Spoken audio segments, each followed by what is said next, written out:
Syrian forces recapture more than half of a strategic city near the border with Lebanon. Some are describing this and similar advances as a game changer that would eventually lead to an end to more than 2 years of a deadly insurgency against President Bashar al-Assad. As the US and Russia agree on a peace conference, others are asking, can peace talks work as long as terrorists from all over the world continue to operate within Syrian soil? Reports of the discovery of Israeli-made equipment have also raised questions on the extent of cooperation between the insurgents, regional Arab states and Tel Aviv. I'm Homa Lesgi and this is The Debate. Here is Al-Aqsir, the most important supply station for foreign-backed insurgents and one of their last strongholds in western Syria. And now the town becomes a turning point in the government's fight against insurgents in the country.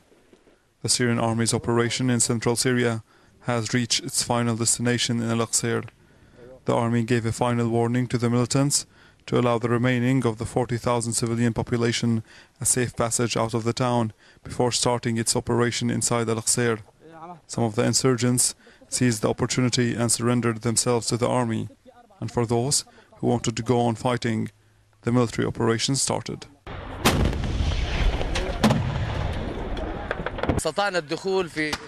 We managed to enter the city from several directions. We encountered heavy resistance, but we overpowered them and seized control of these places, and we will pursue them and eliminate them wherever they go. The military units advanced from 4 different directions, tightening the siege on the militants inside. The closer the Syrian troops are to the city center, the stronger the clashes become. We are at the southern side of Al-Qusayr. We are engaging terrorists in the city after clearing its southern and western countryside, and we are moving on in the city to liberate it completely. We seized key buildings and they are fleeing towards the northern part of the city. More than 50% of the town is now under Syrian army's control, including its key buildings, the municipality building, the church, the cultural center, a military security post, the cell phone service station, and other important buildings. We are with the Syrian army right now as they are preparing to enter the second phase of their operation in Al-Aqsir city. The major challenge right now is the snipers, as you can hear. The army is dealing with them, but the situation is very difficult and the battles are very intense. This was Al Ibrahim reporting for Breast TV, Al-Aqsir city.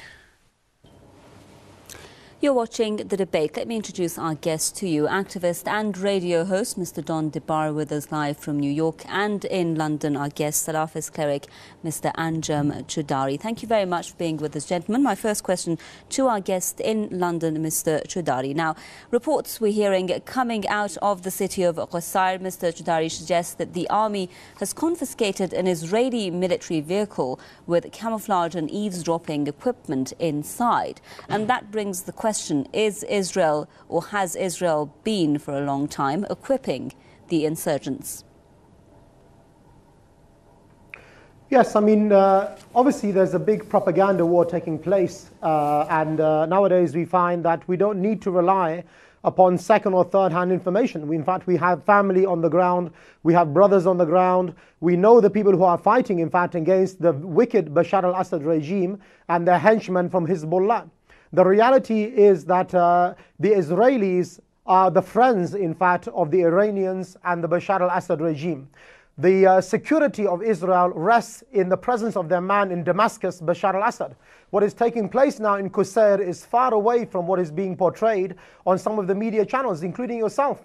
What we find now is that wells have been full of innocent civilians who've been killed. They can't even retrieve the bodies because of the slaughter that is taking place in Qusayr. And having said that, the heroic Mujahideen are resisting.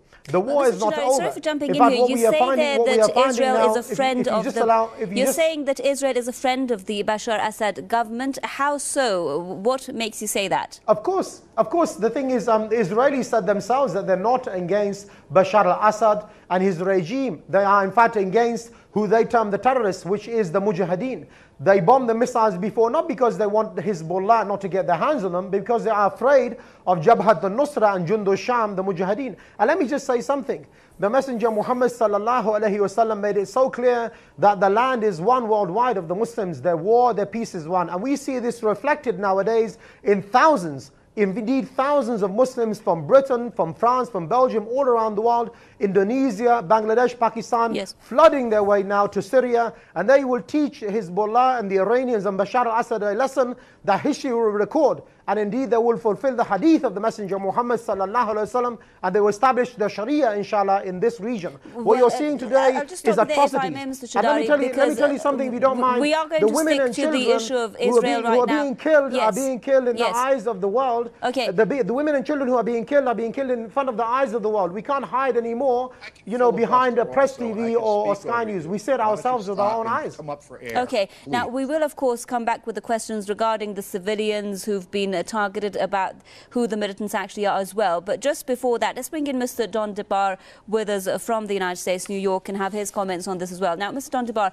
since we are talking, first of all, about the role of Israel in this, a lot of people had been suggesting for a long time now that in the Golan Heights there have been reports and evidence of cooperation between Israeli forces and militants in that region. And now I'd just like to mention again the equipment that's been found in Syria, which is Israeli made. Or do you agree with our guest there that Israel is in fact not on the side of the militants? Please. Israel has occupied the Golan Heights for decades now, in opposition to the Syrian government, whether Bashar, this particular Assad or his father, or any Syrian government since 35, 40 years ago, better than 40 years ago. Israel is an enemy of Syria. Israel chose Syria as an enemy because Syria is a friend of the Palestinian people in material and very concrete ways, which Israel finds dangerous, offensive, and just doesn't care for. The United States does not like the Syrian government. They don't like the fact that Syria practices sovereignty, and it does not belong to the club of Saudi Arabia, Qatar, and others that are essentially puppets of the United States, as they were puppets of Britain before. For there to be this imaginary alliance between Assad, Iran, and Israel denies the history of things that have happened over decades. Well, Mr. DeBar, I guess there in London was saying, if I could jump in here, he was saying that the Israeli airstrikes that we saw in Syria were actually meant to destroy the military equipment from reaching the militants. We know Israel itself has said that it wanted to stop those weapons from reaching Hezbollah. What do you think the Israeli airstrikes were all about? The Israeli airstrikes were an extension of American power. The United States is looking at, the government of the United States is looking at deep domestic political crises, and also something like 65 to 70% of the population against any further engagement in war. In addition to that, the Obama administration rests on support from the most virulent anti-war constituency among those that vote for major party candidates in the country. It is impossible at the moment, although they have tried to maneuver it numerous times with various scenarios of nerve gas and other allegations, it's impossible for them to directly act with air support in support of the ground troops that your guest in London supports. This is the same scenario that is trying to find expression in Syria. Okay, now the next question that I would like to bring to both of you is about the nature of the militant activity taking place in Syria. But before that, I'd just like to tell our viewers to take a look at the first comment that we're going to show to you tonight. It's been posted by one of our viewers on our Facebook page, and we'll come back. I am not sitting on the fence here, strongly rooting for the army and praying for their success. Just don't want to see the lung-eating beasts in power. Way to go, Bashar Assad's men. That comment posted on our Facebook page, which brings me to the next question I'd like to put to our guest in London, Mr. Choudhary. We did see recent shocking videos coming in from Syria, Mr. Choudhary, one showing one of the militants cutting into the body of a dead soldier. You know all about it. It's been called the cannibal video. The question is, who should be held responsible for these kinds of brutal events that are taking place? First of all, let me say I can't hear your guest in New York, so I'm not sure about his comments at all. Maybe it could be a technical issue here. But I think you put your finger on the pulse when you talk about videos, and you talk about this particular video, for example, of the person who killed an individual and he's taken the heart out. The reality is that we're not now living in the First or the Second World War. Via the social media and via YouTube and the videos, we have seen a plethora of videos and material which prove beyond any reasonable doubt that the atrocities have been committed by the Bashar al-Assad regime and now by Hezbollah allied with them against innocent men, women and children. Even children have not been spared from being raped. Their genitals have been taken off, they've been mutilated. This is the reality of the betrayal of the Shia Nusayris and Hezbollah and the trinity of evil, including the Iranian regime, against the Muslims. And what they want to say is that it's a war against Arabs. It's not a war against Arabs. It's not a sectarian war. This is a war against Islam and Muslims.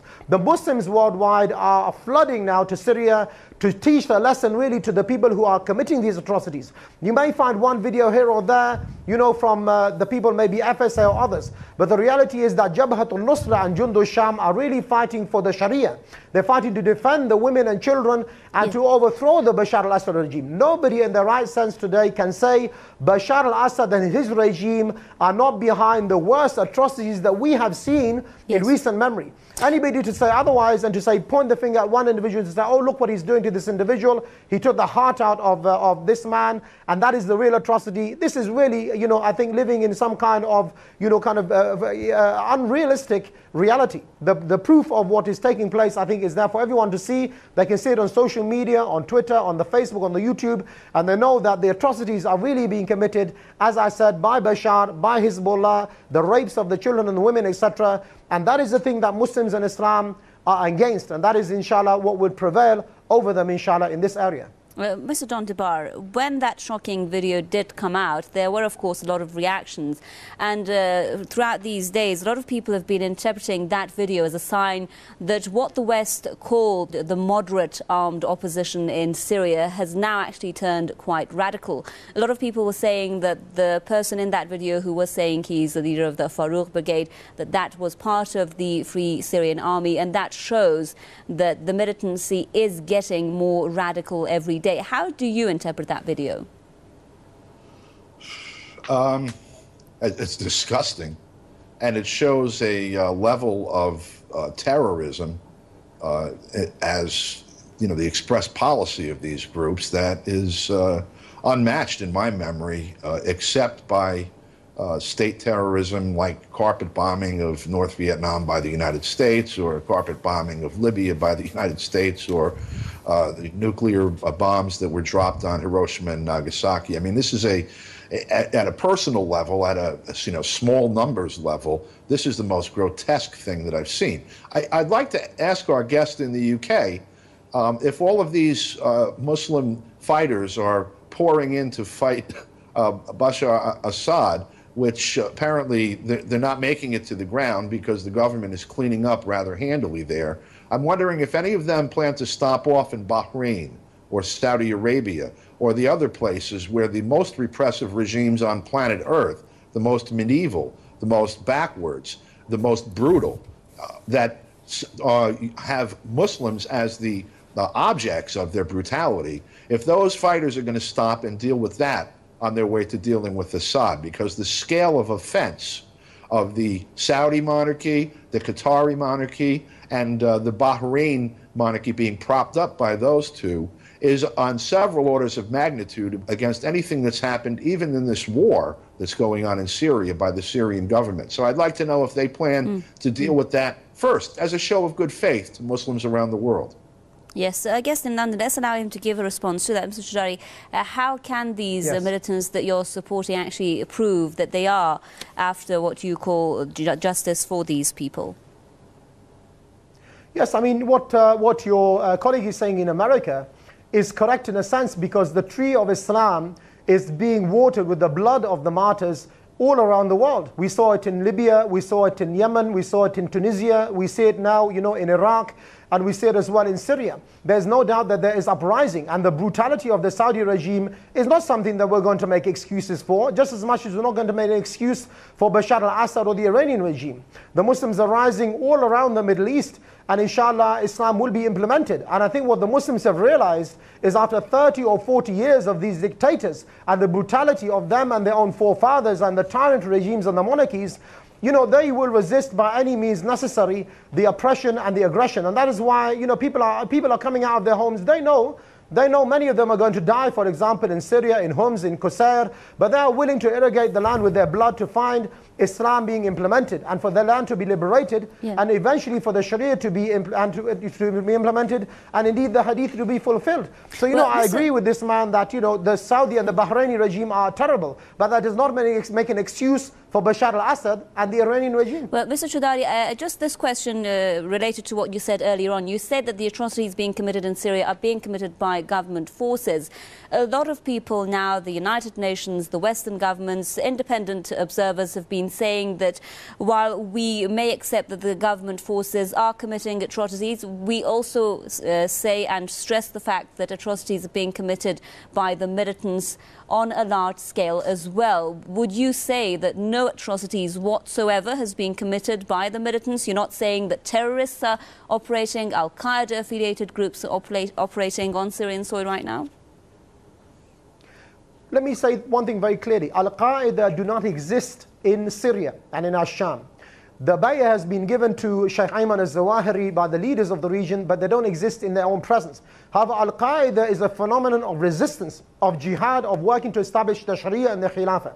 What is taking place now in Syria is a very brutal Nusayri Shia regime is committing many atrocities. In war, people kill each other. There's no doubt innocent people may have been killed, you know, by operations which have taken place. But the torture and the humiliation is being done by the Nusayri Shia with the help of Hezbollah and with the help of the Iranians in Syria at the current time. Well, Mr. Choudhary, I'll stop you there if I may. You said there that you believe Al-Qaeda does not exist in Syria right now, is not involved. Let's just bring in a comment by Don Dubar and we'll come back with the next question to you. Mr. Dubar, would you say that there is no Al-Qaeda in Syria? And then again, we've got the now categorization by the UK, the US and etc. They're saying we've got good rebels, bad rebels, we've got the moderate opposition, we've got the radical opposition. Is that a categorization that do you think is realistic? No, I mean, it depends on who's, you know, applying the term good or bad. But first of all, Al-Qaeda isn't trademarked. It's not, there are no property rights in the name. And, you know, when people call themselves Al-Qaeda, one has to first look at the genesis of Al-Qaeda, which is, of course, U.S. intelligence.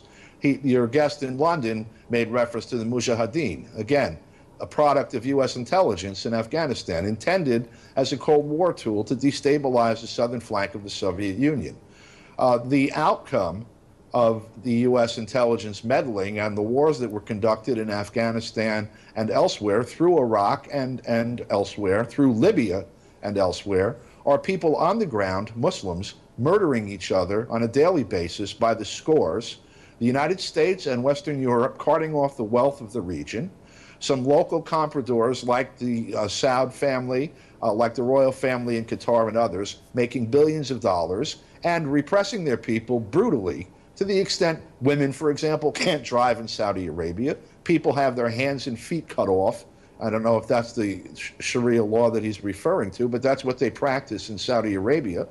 You know, the obvious material basis for what's going on there is to serve U.S. and Western European imperialism. And you can look at the ledger in terms of bodies or funds and see that that is exactly what's being practiced. And what is being advocated by your guest in London, materially, practically speaking, is more of the same. If you cannot identify the allies of, the enemies of your enemy as allies, and instead see those as your largest enemies, then you are identifying yourself as an ally of the enemy. And that's what he's doing, holed up in London. Well, before we continue with the discussion, let's just take a look at the second comment that we have for tonight's show, a comment that's been posted on our Facebook page, and we'll be back with the rest of the discussion. The solution lies with the West. If they really wanted a political solution, they would have done that a long time ago. But that's not their aim. One comment there posted on our Facebook page brings me to the question of what kind of solution Syria needs right now. Our guest in London, Mr. Chudari, the Syrian government has been saying that they are willing to bring about a negotiated political solution. What is standing in the way of that solution? There is no way that the Syrian people will now accept a negotiated settlement or political settlement or whatever euphemism people may want to give this so-called theme. The fact is, after 2 years and now over 100,000 people who have been slaughtered by the Nusayri Shia regime, the only solution for this conflict is jihad fi sabilillah. And let me tell you something. The Shia of the Nusayris in Syria were the ones who helped the French colonize this area in the first place. They are the ones who are siding with the Americans in Iraq. They are the ones who allow the existence of the State of Israel. Now they are allying with the Bashar al-Assad regime to help slaughter innocent men, women and children, even brutally, if you like, mutilate them and rape the men and the women. So this war does not have a political solution. The only solution that we are willing to accept, and the people who are flooding to the region are willing to accept, is the removal of Bashar al-Assad and the replacement by a Khilafah system implementing the Sharia. But and Mr. that is the real you said fear that, for the Americans and the Israelis, because if you just allow me to finish, that is the real fear for the Americans and the Israelis, because when the Khilafah comes, that will be the end of Israel and that will be the end of the Americans and the Russians, inshallah. Well, you said that Israel and those who have worked for Israel. One question that a lot of people are putting forward now in the case of these militants of Al-Qaeda is why Al-Qaeda up until now, these militants and insurgents haven't been working against Israel. We haven't seen any kind of, for instance, even statements regarding... This is not true. The biggest enemies in the world today are the Americans. It's a well-known fact that Israel is an American illegitimate child, an illegitimate child of the British, nurtured by the Americans. So they are fighting the bigger enemy. They are fighting the masters in Iraq, in Afghanistan. They're fighting them all over the world. And they are the ones who are propping up and supporting Israel. So for you to say they're not fighting Israel, they're fighting the father of Israel. They're fighting the illegitimate father all over the world. So this is complete nonsense. Mr. Dondibar, I guess you want to respond to that? Yeah, baloney. First of all, assuming that the attacks on the United States in 2001 were actually conducted by Al-Qaeda, assuming that, which I don't, but assuming that, the only beneficiary here was a small circle of people at the pinnacle of power who wanted the ability to basically waste the United States Constitution and impose a police state on the American people, which they have done in the main. And they continue to do that every time there's one of these exercises. Likewise, in the UK, there has been no analogous action by Al-Qaeda or any of your brothers in the struggle against Israel. Those battles have been taken to Israel by Hezbollah and by Hamas and by the people of Palestine, who for some reason do not warrant the attention that Bashar Assad does. Now, again, I'm going to go back to this. When you look at a war and you see who is fighting whom and who is supporting whom, you can tell who is on which side. When weapons are flowing from the United States and Western Europe to the insurgents in Syria and not the government, when Israel is attacking weapons caches that are being brought in to support the government or to be given to Hezbollah, depending on which story you believe, but they were inside Damascus, in the airport, through regular channels. They were not smuggled. When that's who Israel attacks, then it's because Israel is attacking Syria or Hezbollah. And the United States, of course, is the sponsor of Israel and has been angling to conduct an air war against Syria, like the one it conducted against Libya, with your brothers on the ground, working as allies with NATO against the Libyan people and destroying that country. And that's what you intend to do to Syria, and that only serves the United States and Western Europe. Well, I'm afraid we have run out of time. I'd like to thank Don Debar, our guest there in New York. He's an activist and radio host. A big thank you to our guest in London as well, Mr. Anjem Chudari, Salafist cleric. Thank you very much, gentlemen, for being with us on this edition of The Debate. Until our next programme, from me, Homa Lesgi, it's goodbye.